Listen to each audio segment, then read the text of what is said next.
Christina Burt, Director of Always Making, a community interest company.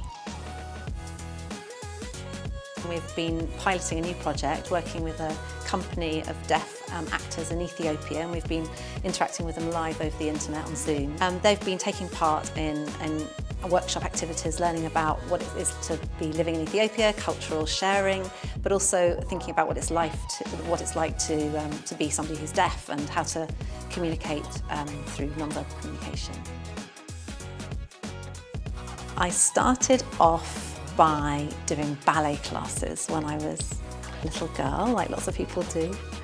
And then I got taken for my birthday to see a ballet when I was about 7. And I just knew from that moment on that I was going to do something in dance. So I carried on doing my training. And then I, very soon after that, always felt I wanted to teach dance.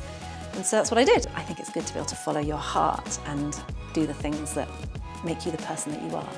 So that's what I did. I became a dance teacher. I taught for a bit in lots of different schools. And then I thought, I don't want to be doing this the rest of my life. So as a mature student, I went to university and I did a degree in dance studies and education. And then I went to work for I wanted to know what it was like, how all the different dance companies worked across the country. So I went and worked at the Arts Council and I learned about how they operated. And I learned so much, I found it really inspiring. And then after that, I went to work for some of those companies.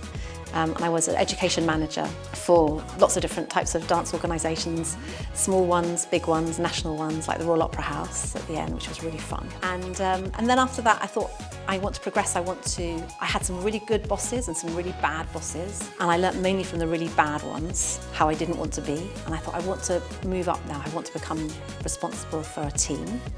And I wanted to do it really well. So I did an MA in cultural leadership. And then after that, I got a job as Director of Learning for an arts organisation. And then I became Director for a national organisation, a national project working in schools and education and the arts. And then after that, I decided I want to do all the same things that I love doing, but for myself. So then I set up my community interest company about 10 years ago. And I'm still doing all those things now.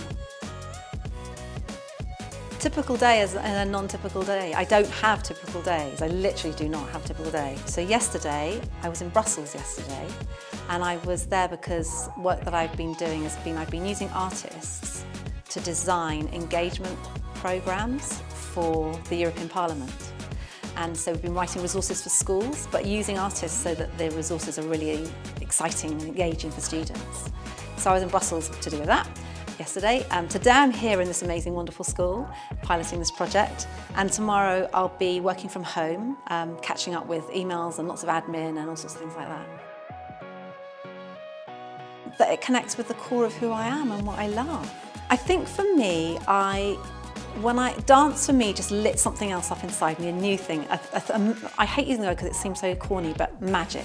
It's spiritual, I suppose. It was like a core part of me that made life really meaningful.